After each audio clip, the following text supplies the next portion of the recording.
Hello! Thank you for being in a new video. This time I have the full review of the iPhone 15 Pro Max. Let's get started. This is Apple's most premium device today, so it must have the best that this brand can offer us. Let's get to know it throughout this video. But first, let me tell you the price at which it is distributed here in Mexico.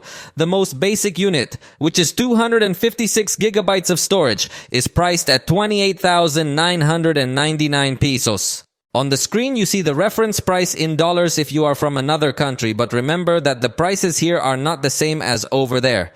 It is also available in higher editions, for example, 512 gigabytes at a price of 33,499 pesos, and also available is the 1 terabyte edition at a price of 37,999 pesos.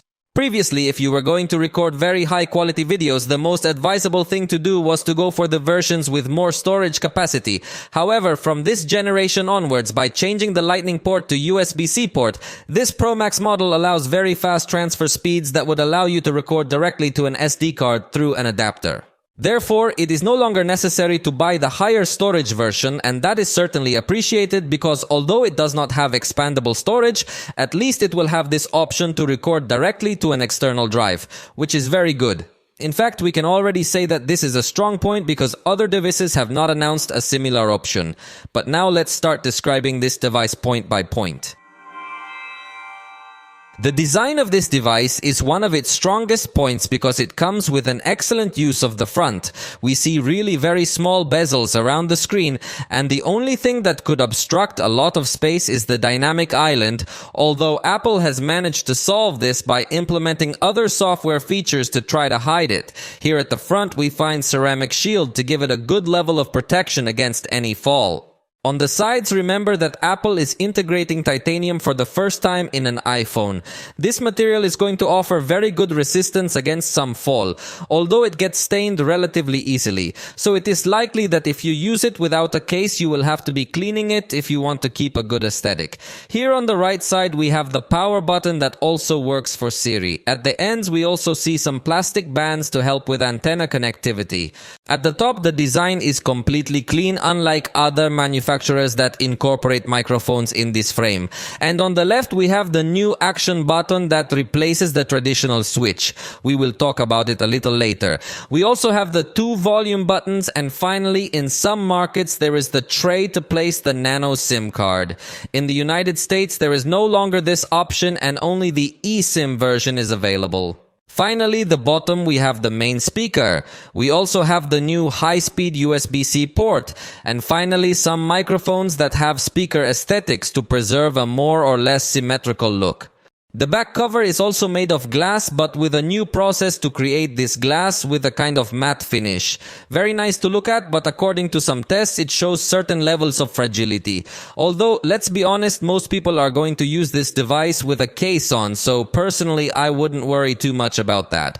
Either way, it will be ceramic shield, but because of this new process of creating this glass-like polish, it seems to have caused it to be a bit more brittle.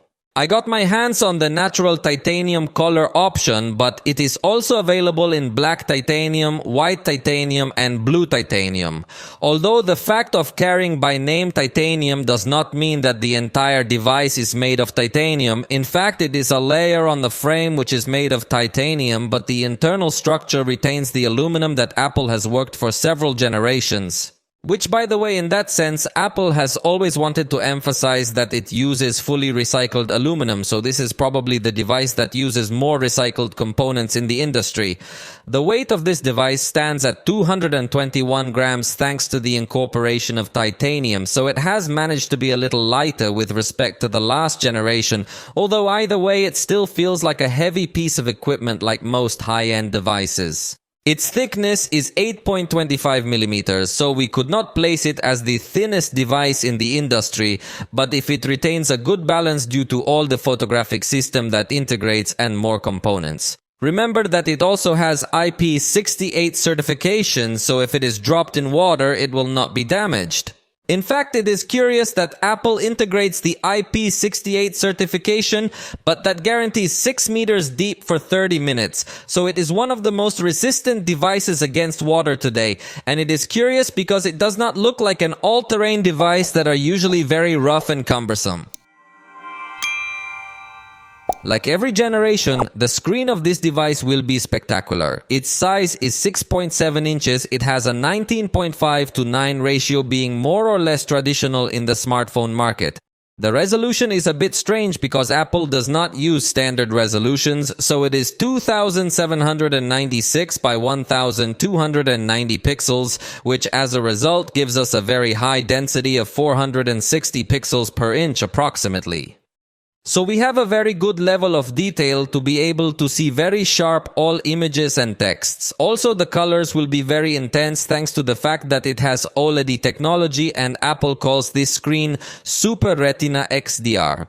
This is because it has a very high dynamic range. Of course, it is compatible with all this HDR content, so some content you might notice that they have some very bright areas and other areas totally dark thanks to this screen technology that is really extremely good.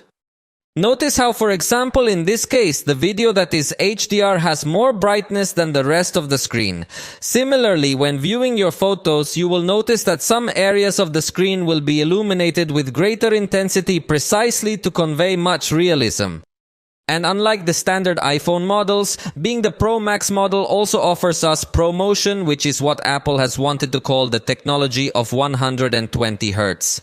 The movements feel very smooth and very fluid when interacting in the system animations, and when there is static content, the screen is also able to slow down its refresh rate. That is why the always-on display function can remain showing even the wallpaper without having an exaggerated power consumption, which is much appreciated because you get to enjoy each of these features.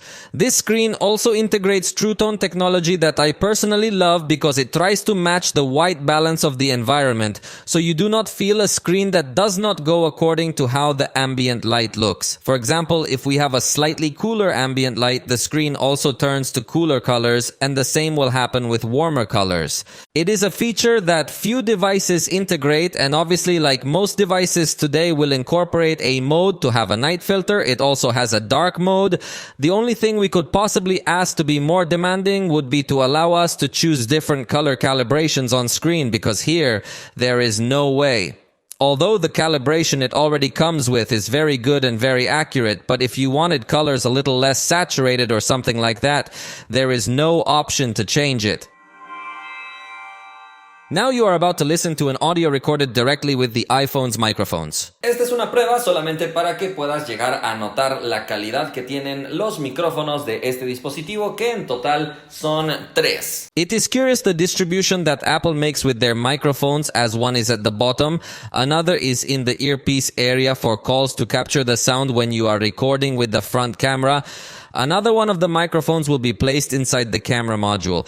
I like this addition of 3 microphones, but I would like to have a 4th microphone on the side to have a little bit wider sound recording with respect to stereo sound. The quality of the speakers is very high. On the bottom we have 1, and on the earpiece side for calls we have the 2nd speaker. So it is not a symmetrical sound, but it is a very good quality stereo sound. It has good bass presence and good volume. Let's listen to a small test, although remember that it is not the same to listen to it live.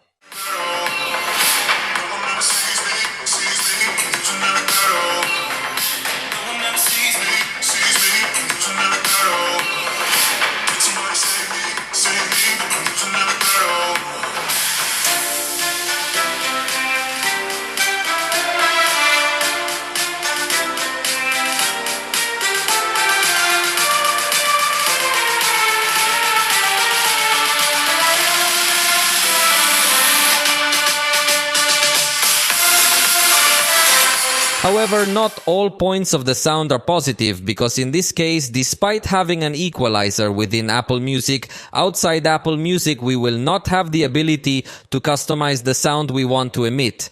And remember that it also has no headphone jack, although you can use a USB-C adapter to connect a headphone or cable. And in case you decide to connect wireless headphones, the most appropriate option will be to buy AirPods since Apple does not support high-resolution codecs from other manufacturers. For example, Qualcomm's aptX, which is very popular among various headphones, neither LDAC nor LHDC. Instead, they have a codec called ALAC, which is Apple's own, so it will be present in AirPods and possibly some Beats headphones. So the wireless sound experience may come up a bit short due to how little variety there might be to choose compatible headphones with good audio quality. The front camera is 12 megapixels with f1.9 aperture, and yes, it has autofocus. Remember that it comes placed in this pill-style cutout because it has an advanced face detection system inside. So not only is the camera lens located in this on-screen cutout, the selfie taking experience is very fast. In fact, if you hold down the button, you start a quick video recording, and if we slide this shutter to the side, we start a burst which is extremely fast. So you can easily capture the exact moment. Unfortunately, it doesn't include an easy capture mode showing the palm of your hand, nor does it include beauty options if you needed them, although you could download some other applications. However, it does include some other photo color profiles, although they are not filters but profiles, so they will slightly subtly change the contrast and color rendition. However, something that I notice very curious is that those settings are displayed with a button that is at the top but the settings appear at the bottom. It doesn't seem the most intuitive to me. Selfies from this device come out very well, especially with very natural color and a very good level of detail. Remember that by having autofocus, no matter if you are near or far from the camera, you always come out well focused. Although it's not that wide a lens, so you do need to stretch your arm if you want to go out with a large group of friends. It is curious that the preview of the selfies does not look as well optimized as the main camera, as notice how backlit after taking the picture the colors are better saturated and a good balance of lights and shadows. The result is very good. I just feel that the preview is not at the level of what I expected from the iPhone, which itself has a very good preview. Indoors, with a very low light scene, it loses a bit of sharpness and appears a little more grainy, but it was really a very complicated photograph because it had very little light. This front camera will also allow us to take portrait photographs, however it is not always able to focus on objects, giving an unnatural result, but with respect to the face, it does have a good detection. Here, I made another attempt at these pictures, and again the subject came out of focus, and it was until my third attempt when it did keep the subject in focus. So, the result can be a bit variable. That's why I feel that I didn't like it 100%. At night, I like the result a lot, especially if you have a close light source. The result is very natural, practically without noise and with a very good level of detail. Even with very low indirect light, you will notice that the screen slightly increases its brightness and enables a prolonged capture to better illuminate the result. It is certainly a very good result with good colors, although there is a lot of grain in the darker areas. Finally, in the most difficult scene that I call it against night light, the result was surprising considering what other devices can offer us, since not all are able to illuminate the face well with a tonality that is still close to natural, although slightly reddish. But we have to remember that this is the most difficult photograph we take. What I would definitely like to see improved would be the treatment of this noise and grain generated in the darker areas, because it could be annoying for some people. Although it's true that sometimes these noise and grain reduction algorithms end up removing detail from the face, like the beard and that sort of thing, so in very natural photography, albeit with a bit of graininess. On the rear, we have the 3-camera photographic system, although Apple in its advertising describes 4 cameras. The mainly 48 megapixel one with f-aperture 1.78, autofocus and stabilization within the sensor. Then we have a 12 megapixel ultra-wide-angle camera with autofocus and f2.2 aperture. And finally, we have the Telephoto 5X camera with 12 megapixels and f2.8 aperture. Apple in the middle puts a virtual camera, let's say Telephoto 2X, 12 megapixels, thanks to a cut that makes the main camera. We'll talk about the results in a moment, but for now it seems to me a good photographic system. Especially because despite not having as much zoom as the Galaxy S23 Ultra, it has a very good aperture which will allow you to take excellent photos at night by applying zoom. The experience with this photographic system is very good. We have a lot of speed. By holding down the shutter, we start recording a video, and if we slide it to the side, we capture a burst, which is also very fast. For example, I'm going to try to capture number 3, and notice how the result is very good because of the speed it has, and also the burst will allow me to have very good results. Look at all the pictures he took, so I can choose the one I like the most. Something that I don't like and that I consider a disadvantage is that it doesn't have a manual mode. So you can only adjust the focus and exposure from the main screen, but it does not have a professional mode that allows us to have more advanced settings. So for that, you will have to purchase a separate application. Something I also don't like is that it's a bit uncomfortable to switch between one mode and another, unlike other Android devices where you can switch faster. Here you have to switch modes one by one, and I personally don't like that so much. And another thing is that the camera settings are inside the general system settings. Of course, this is very familiar to iPhone users, but all other devices on the market have the settings directly from the camera, and I consider it much more functional. This camera is also going to integrate an automatic document recognition in a button that appears on the side, although this button will actually recognize fragments of this document to extract text. In other words, it is not a scanner as such. However, within the Notes application, you can have the option to scan documents, and in this case, it will automatically detect the edges of the sheet to insert them. QR code recognition is done directly from the main interface and gives you a preview of the URL before accessing. This device allows you to take pictures in a high-resolution mode to reach 48 megapixels, and undoubtedly if you see that they are well exploited without getting to stand out too much in terms of level of detail.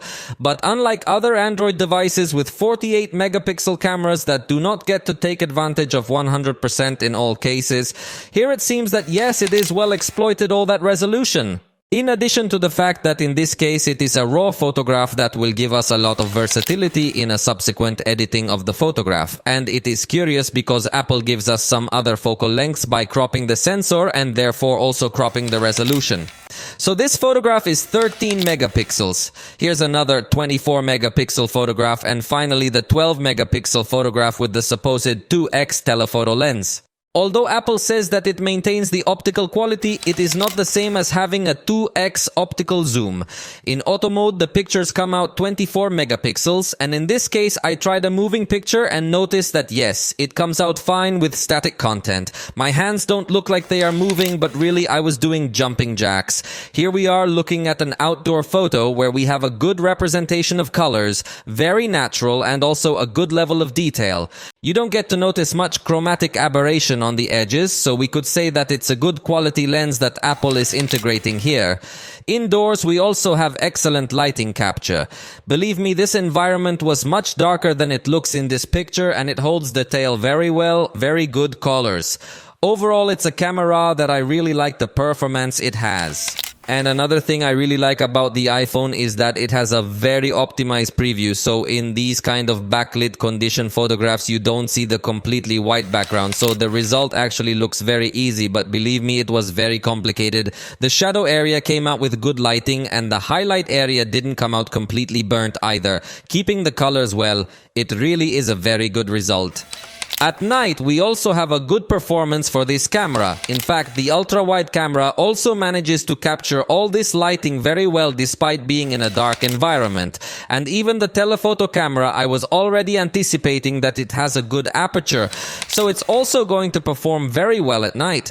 To put it to a more difficult test, I went to an area where there was no direct light at all, and the result was impressive.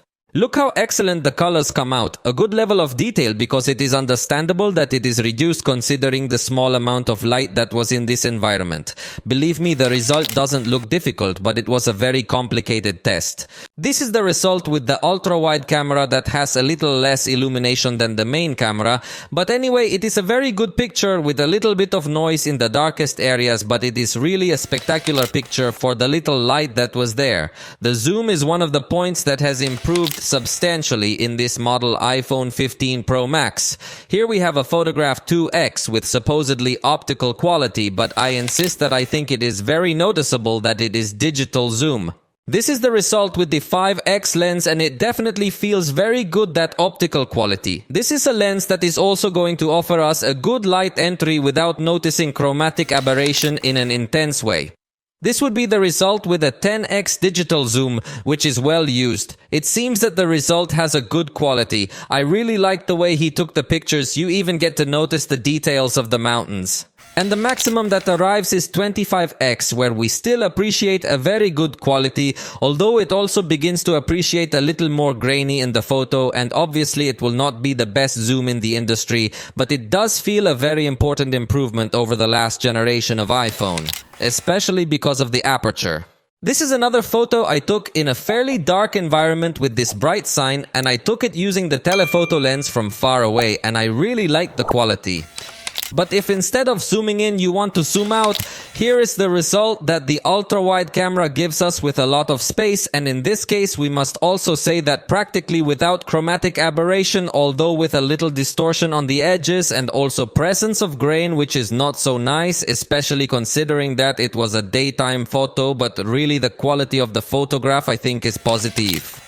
Remember also that you can take panoramic pictures even using the ultra-wide camera. So this picture is from the same distance I took this other picture, so you can see how wide you can get with the panoramic mode. This is as close as the main camera can get, and I still think it is a good level of detail at this distance. But if you want to get closer, you can use the ultra-wide camera and see the level of detail you can achieve. Of course, keeping the iPhone as stable as possible will give a better result. In this case, it looks like I moved it a little, but it really captures the textures very well. Finally, in terms of photography, look how well it captures portraits. This one is with the main lens, and we have an excellent object detection to blur only the background and keep the foreground in focus. It really surprises me that it captured every single edge so well. The result is very natural and very accurate. You can also take these portrait shots with 2x's, although in this case it looks like he got to blur a bit more some areas that he shouldn't have blurred, but it is still an excellent quality portrait with good colors, even though it was a backlit portrait. But personally, I love the result that the 5x lens gives us because the portrait comes out perfect, a much more aggressive blur. Due to the focal length that this camera has, the edge detection is still good. It keeps the objects in focus, so very nice, these portraits, although still not 100% perfect because here it kept in focus an area that should not. But the truth was a very complicated area. With this lens, you could get to have this kind of portraits even at night thanks to the good light gathering it has because of the f2.8 aperture. So the experience with this new zoom camera that the iPhone has is really going to be very good, not only for zooming but also for portraits. And if you were thinking of taking pictures of the moon, it is really not an easy task with this device. It overexposes a lot or does not expose well, it does not focus well. It is really not possible to take pictures of the moon. Among my many attempts, I finally managed to capture this one that I liked a lot, but it was really very difficult experience, and it was the only result that came out like this. Video recording has always been the specialty of the iPhone, and this will be no exception. Although it can't record in 8K, actually the recording quality in 4K at 60 frames per second is very good because it is compatible with all cameras. In addition to this, it has very good settings such as improved stabilization or even low light action mode. It will also record HDR videos and allows you to record videos in Apple ProRes. If you like working with Mac, video editing will be super fast using this code. The catch is again that it doesn't have a manual mode for recording videos that allows you to set the exposure or some other things. When starting your video recording, we will have available the very comfortable ring for zoom control, also including some presets to easily switch between one camera and another. The transitions are super fluid, however it doesn't let us turn on the flashlight once we have started our recording, but it does allow us to take screenshots of that video we are recording. Another thing we can't do if we've already started recording is rotate to the front camera, and I think that would be an interesting improvement. The videos captured with this device are undoubtedly of very good quality. Plus, by default, they already come with HDR functions, so it is spectacular to see it on a screen compatible with this type of content, as the brightest areas will shine more, the darkest areas will also look dark. It feels a video with a high bit rate to maintain the definition of the movements well and does not feel that it goes with aggressive jumps in the exposure. In interiors, the video result, again, I really liked it due to the noise reduction applied. We were in front of an extremely dark scene, but the device makes it look very easy to see because it seemed to be more illuminated, but believe me, it was much darker than it looks in the video, which I really like because it doesn't feel like it changes its quality a lot. Even with the ultra-wide lens and zoom lens, it maintains a very good light input in these kinds of indoor conditions. In backlit scenes, it also confirms that it is a spectacular recording device. We have the area of the lights well represented with a very intense light, and the shadow area is noticeable that it is in shadows, but it does not reach other devices. Nor do we notice aggressive jumps in exposure when it detects or fails to detect the face, and the colors look very natural. It really is the device that I like the most, how it records in this backlit scenario. At night, it will also be able to capture a very positive result. The area that has some artificial lighting is going to come out very well, but even the areas that don't directly receive artificial light come out well lit. No noise. Good definition comes out. You don't feel a slow motion at low frames or anything like that. Possibly a detail that would bother you would be the reflections that are generated when the lens is receiving some direct lighting, which is something that some lenses do not have. But here you do get to notice a little more such reflections. They could be a little annoying, but in everything else, the truth is that it is an extremely positive result. Practically zero noise, good colors, good level of detail, and when you switch to the ultra-wide camera, you still notice a good result, although you do feel the loss of light input, so in some movements you could witness a little more noise. However, in the zoom lens, we still have a very good quality, especially when you capture a well-lit object. There is no doubt that all three cameras perform well in this type of night scenarios, even recording video, which could become a slightly more difficult task for several devices.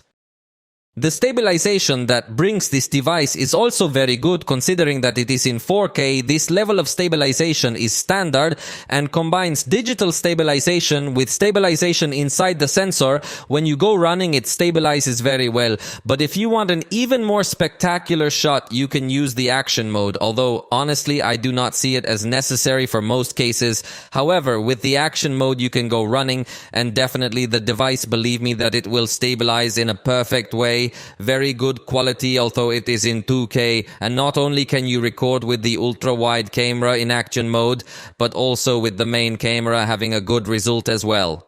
In fact, what is remarkable here is that you can also record with the periscope camera in action mode, and notice how in the preview you can see the movements I'm making when walking. Obviously, it is very difficult to record with a telephoto lens maintaining a stable shot. However, now let's see the results so you can notice the difference, and I insist that it is spectacular. The level of stabilization that reaches this device with this lens, you can go walking without any problem and your video will still be stable. This, I think, is one of its strongest points, because among its competitors on Android, definitely none will achieve this level of stabilization with the periscope lens or telephoto lens. The zoom is very good because it allows you to use the three cameras at the same time. You switch from the ultra-wide to the main and then to the telephoto if you get to slightly notice the change, but it is more due to the quality and not the position that has the scene.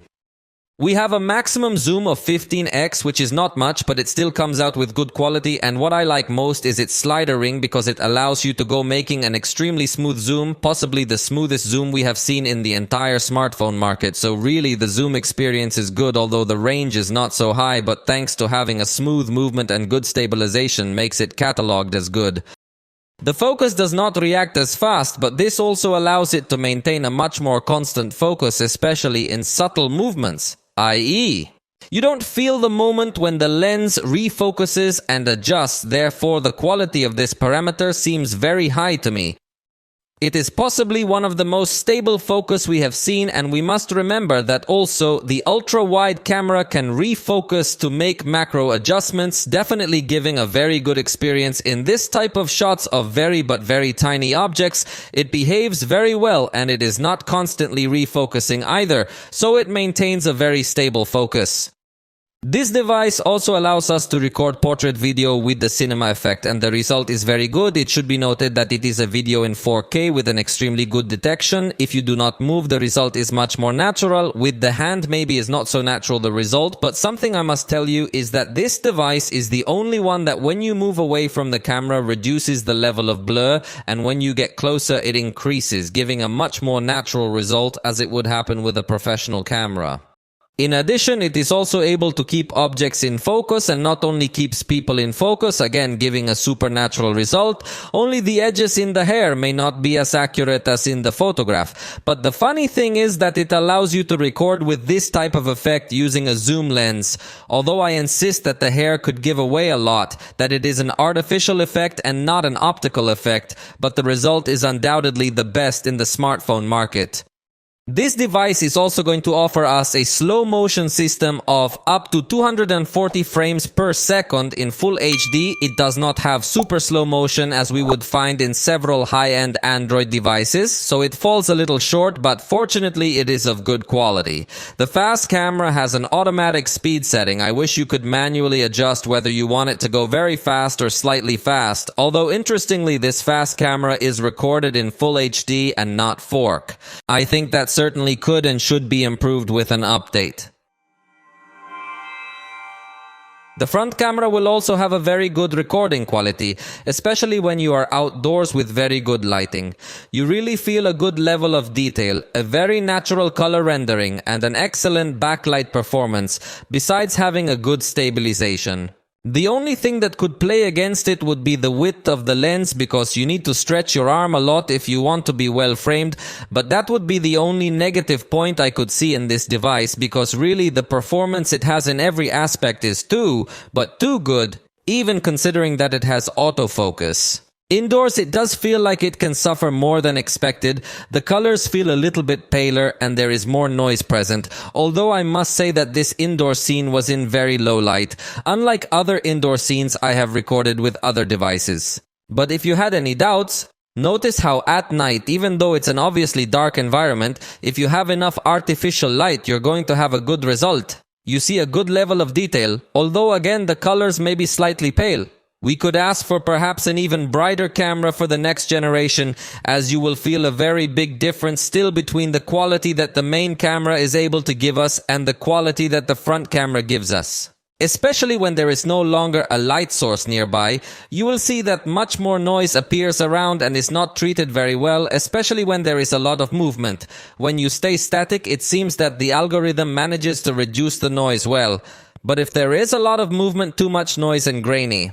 Something very remarkable is that this device also allows you to record with portrait mode using the front camera, and this serves me to show you one of the star functions of the iPhone, that when you turn around it can focus on the person behind you. That's something that no device can do, only the iPhone, and with this portrait mode it's actually extremely nice, even intensifying the blur of objects that are further away.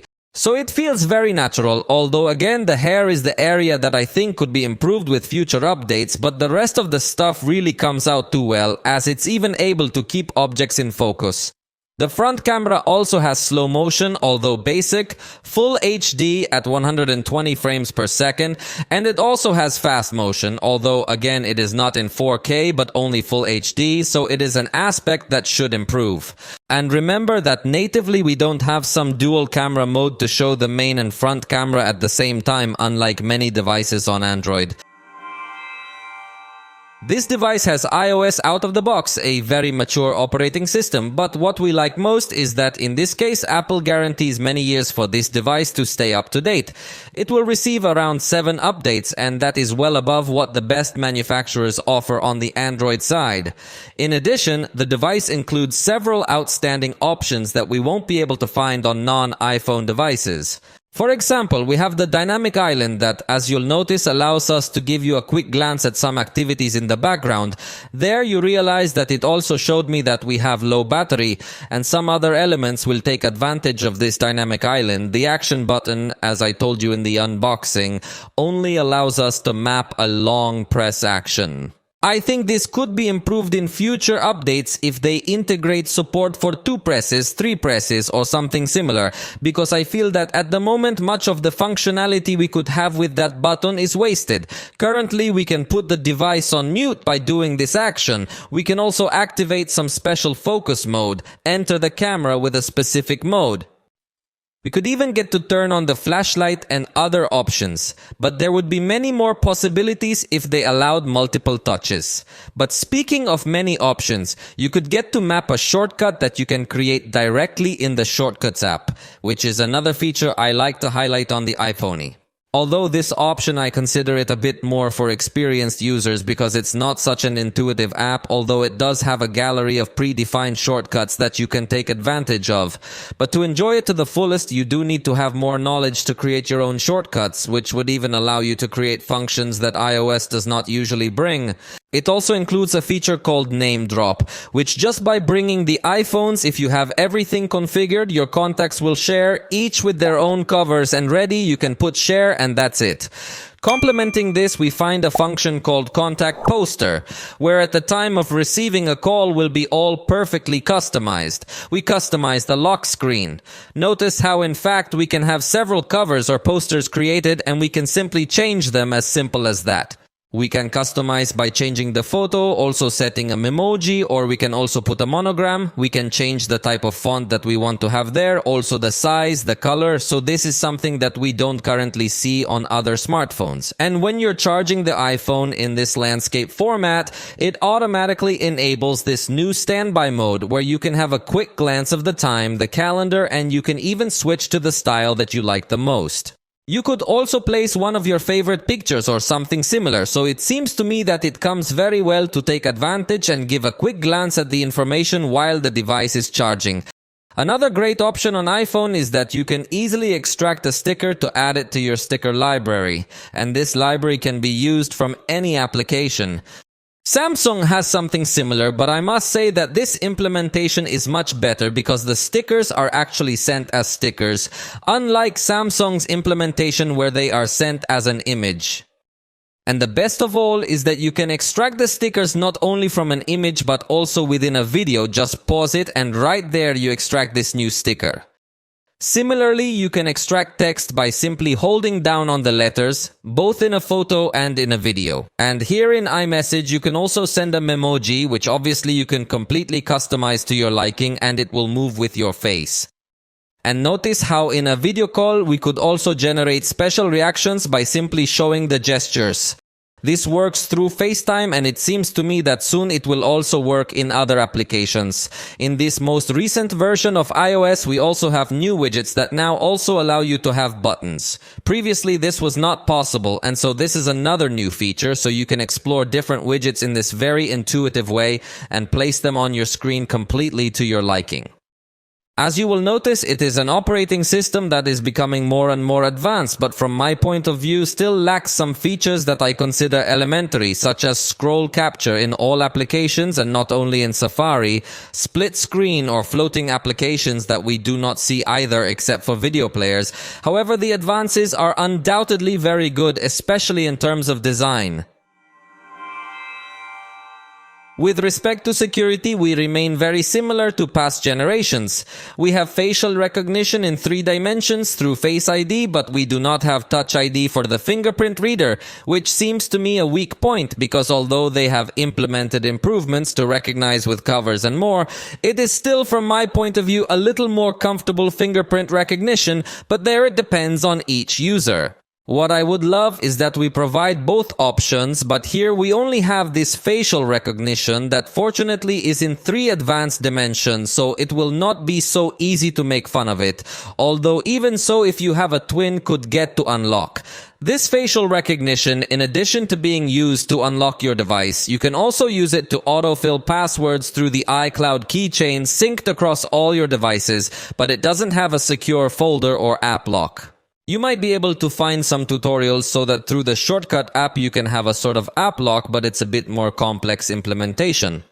Although we do not have a kids mode to lend this device with a lot of confidence to a child, we do have a lot of restrictions if you plan to buy an iPhone for your children and want to have some parental control. For example, we have here the options to set a usage time, limits on different applications. You can also set which applications you want to always be running even if they have run out of time. Even the iPhone can provide an alert if they are using it too close to the eyes to avoid any damage.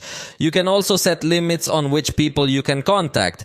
We can even set some restrictions within the App Store, iTunes, the apps that we want to have all these permissions. We can even go as far as blocking web content for certain pages. In the privacy options, there is also an option called Intimate Content Warning, which in case of detecting any nude images in Apple applications, it will block them. So it seems to me a very good restriction tool.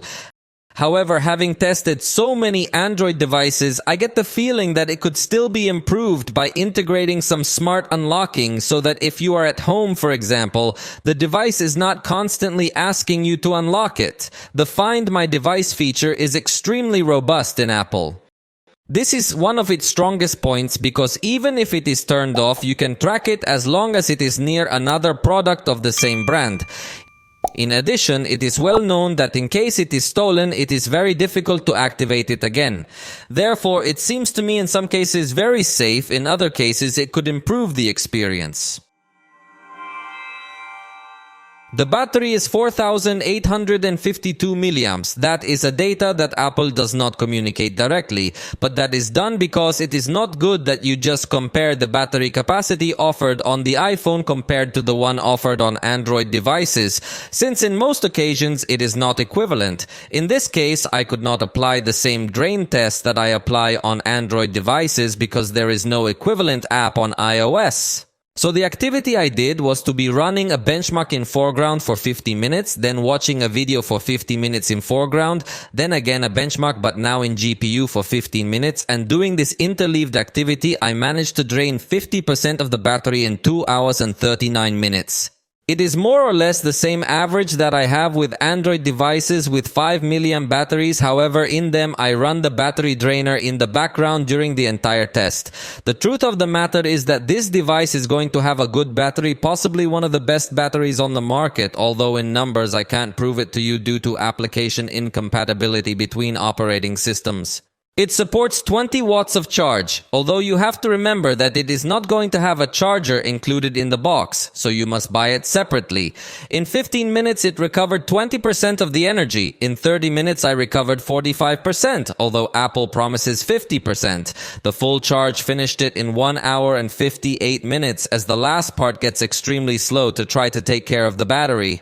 Speaking of which, remember that in this case we have information of the maximum battery capacity, and we also have the optimized charging, or we can also now lock the charging at 80%, in case you are one of those users who constantly need to have connected to the cell phone power.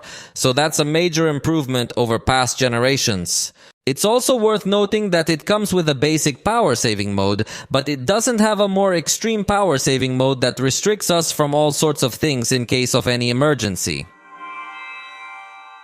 Connectivity is completely good, having support for 5G networks. It also supports Wi-Fi 6E networks for maximum speed, Bluetooth 5.3, and of course you can make mobile payments using Apple Pay, although that will depend on the different regions, but at least in Mexico you can set up your cards to pay using your cell phone in compatible bank terminals. However, the NFC chip can only be used to make mobile payments and not to link to new devices or other interactions.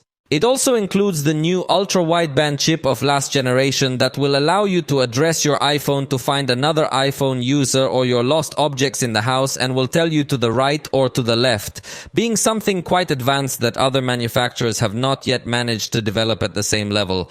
Regarding the sensors, we have absolutely everything we could ask for except proximity sensor. However, this has a logical explanation, and that is that by having an advanced 3D mapping detection system on the camera side, no proximity sensor is needed, so everything will work correctly. Apple's ecosystem is undoubtedly its strongest point, and this is due to the excellent integration that all its devices have. If you have AirPods, a Mac, an iPad, absolutely everything is going to interact excellently, even with shared clipboard. You could also extend the screens just by putting the iPad next to the Mac, and AirDrop is wonderful for sending files wirelessly. So, we have an extremely robust ecosystem, but one that is a closed ecosystem. You should know that very well, because if you have a Windows computer or you have an Android tablet or something that's not part of the Apple ecosystem, you're probably going to have more complications to make everything work well. So, we could say in a way that if you choose the Apple ecosystem, you should be aware that you are going to have to buy other Apple products if you want to complete the experience. Especially talking about the watch, where we see a very bad experience in watches from other brands that try to connect to the iPhone, and it's not necessarily because the other watches are bad, but because the system itself is very closed. So, consider that if you're going to buy an iPhone, you're probably going to then go buy an Apple Watch and an iPad and everything else. Regarding cloud storage, Apple offers iCloud with different plans. In fact, it recently introduced 2 plans with more cloud storage so you can go back up everything. Although the backup of photos in iCloud is not exactly the friendliest to say, since by default it backs up everything in iCloud and deletes it from your device, and that could generate inconvenience if you had recorded a video that you later want to edit and you realize that it is actually already in the cloud and now you have to download it to edit it even though you recorded it from the iPhone. Anyway, you could sign up for cloud storage with some other services if you want to avoid this inconvenience. And regarding the Internet of Things, remember that Apple has its own Apple Home app. If you want to buy a product and want to know if it is compatible with the Apple ecosystem, just look for the Made for Apple Home Kit seal so that it connects just as easily to your device, a light bulb, a lamp, or some other product. In fact, the Apple ecosystem is already compatible with Matter as well, so more and more devices will be compatible to easily connect to the iPhone. So in that sense, I have no objection. Let's go now to our test of opening applications. While I tell you that this device comes with the Apple A17 Pro processor, a new processor that is undoubtedly giving that talk, a very modern construction, although some claim that heats up a lot. Personally, I have not had elevated heating problems. It is accompanied by 8 GB of RAM. It took about 2 seconds on average to open each application, being one of the fastest devices we have tested to date. Definitely that its performance will be extremely high, although you know that running applications in the background is very different in iOS, but that is not by limitations of the hardware of this device, but by limitations of the software. I mean, to give you an example, if you leave a video processing in the background and you switch apps, it's not going to continue processing. That's a small detail that we find in all iPhones, but the power, as you realize, is extremely good. RAM management also seems to be good, although I insist that it is not capable of running 100% background applications. That's why we also couldn't do a battery drain test similar to what we do on Android devices, where we do leave an application running in the background, but there's no doubt that the applications run very well. In this generation, the RAM has been increased and look how fast it responds. We are now going to do the test just so you can see how this device behaves by scrolling through different applications, and without a doubt, I am seeing that it behaves quite well. Let's go here with some other. We're still accessing other sections, and there's definitely not going to be a task that's really going to make life too difficult for this device. It performs very well even within applications that are constantly downloading content from the internet. Notice how fast it responds. In this case, I have several apps and some heavy games installed, also with some photos and videos, and I haven't even used half of the storage that the more basic 256GB model has. So the storage is also a good thing. Now I'll do a test on how long it takes to export these videos recorded in 4K and portrait format. We're going to export it also in 4K, and we're going to see how long it takes because these are high-resolution videos. That's it. 39 seconds. It took more work than I expected, considering that there are Android devices that, doing the same test, editing a video in 4K by joining several clips with a total duration of 1 minute, have given us less than 30 seconds. For games we do not have a manager application, we can simply take advantage of the focuses, which are different modes of the phone, to automate certain settings. You can determine that some focus starts automatically with some games. Even if a gamepad is automatically connected, you could initiate this focus. With these approaches, you could activate battery saving or activate silent mode or similar things. But it doesn't have as many options as we might find on Android, with various performance profiles, frame per second counters, voice scramblers for chats, and other tools, which feels like an extremely simple experience here. In Call of Duty, this device by default loads in very high quality at a high frame rate. For testing, notice that we can go all the way up to max quality, even at max rate. We can also go up to ultra rate, lowering the graphic quality to medium. The funny thing is that it does let us go up to 120 frames per second. For the first test, we set both to maximum and also enabled various special visual effects. Curiously, it does let us activate volumetric illumination at the same time as anti-aliasing. Unfortunately, we couldn't monitor specifically with the software we use, but recording the screen, what I like is that it retains 60 frames per second, so we see a very good fluidity in gameplays as well. In this case, in our test, it didn't get hot in a major way. In fact, we could say that it stayed cool enough. The temperature at the end of this entire Call of Duty test in a full game was 40.9 degrees Celsius, so I really couldn't tell you that the device is overheating. The experience was really good. You do feel some brief moments of hiccups, but that's pretty much the norm that we would expect on a smartphone. So, we had good performance, very detailed graphics, while also maintaining good fluidity. In fact, we could even say that it heated up less than the iPhone 14 Pro Max. That's why I find it a bit strange, the reports that are appearing on the internet regarding the heating. In this case, we could say that it almost always stayed above 50 frames per second, most of the time at 60. In Ultra mode, which reaches 120 frames per second, we can say that it did reach all this fluidity within the game. Only we noticed more heating at the time of recording the screen, where it went up to 42.2 degrees Celsius. However, after that, without recording the screen, it remained around 38 degrees Celsius without being a noticeable warming. Considering that it is reaching 120 frames per second and that it does get to notice all that fluidity. In this test, there was a moment where the screen slightly lowered the brightness due to the warming, but it wasn't as noticeable as on the last generation. If you remember correctly, on the iPhone 14 Pro Max, there was a moment where the screen would drop its brightness dramatically due to heating, but in this generation we didn't notice that. In Legends, the graphics are set to auto, but we set it to ultra manually to have a hard test, plus we cranked it up to 60 frames per second. Please consider that we were recording the screen for 6 minutes, counting the execution of 2 missions and all the execution between each of those missions where you're advancing your objectives. In this case, it feels like it's running at 120 frames per second, but we can't be sure because we couldn't run the software. However, we can be absolutely sure that they do have an extremely high execution of frames per second, with the occasional low peak, especially at the beginning of some missions in particular. But it really is a device that has a very fluid execution of the games, and what I like the most is that it is not only very fluid but also has advanced graphics at the same time, since on the Android side, in many occasions, despite having a lot of fluidity, the graphics do not get to be as detailed or you have to sacrifice one of the two. Here it seems that if you get to maintain a good performance, having good graphics and good fluidity. In the SpongeBob game, by default, everything is set to high quality.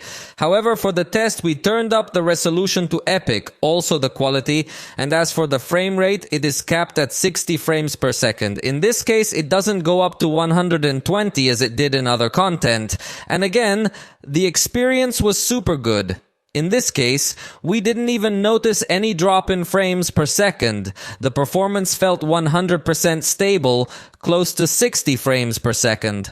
And the warm-up, again, close to 40 degrees Celsius, which doesn't represent a significant warm-up compared to the warm-up we've seen on other devices. So the performance has pleased me a lot when playing with this device, although it must be said that we played in a relatively cool environment, so if you are going to play in hotter environments, it is likely that if you get to notice a little more heating. But I didn't notice it, and we tested it in pretty much the same conditions in which we tested other devices. Finally, in Henshin Impact, by default, the selected graphics quality is high, at 30 frames per second. However, for testing, we went up to the very high quality and also went up to 120 frames per second, which is as high as this device allows. In fact, on the Android side, there is no device that allows running this game at 120 frames per second. And here, the truth is that at the beginning you did notice those 120 frames per second, with the occasional loss of frames when loading new textures, but it was the wonderful performance one would expect. However, after a little while, it dropped to 60 frames per second, and as I tell you, it did have some spikes of frame per second drops. Considering it was set at 120 frames per second, we could say that yes, it is one of the most powerful devices for gaming, but it's not able to maintain flawless performance in long games considering all this graphics quality because it can get hot. But in this case, it seems to come well managed because it reached up to 42.7 degrees Celsius, which is still far from the 45 degrees that some other Android devices have reached in this same content. However, it is clear that performance may eventually drop because by the end of our test we had noticed a lot more frame drops. Therefore, to prioritize it to not get so hot, it may come to bump its performance. Although if you want to buy an iPhone for gaming, you could also buy some other accessories to try to cool it the best because there are several available on the market. And with that, we are coming to the end of our video review. I hope you liked it a lot. If you did, you know you can point it out and we'll see you next time.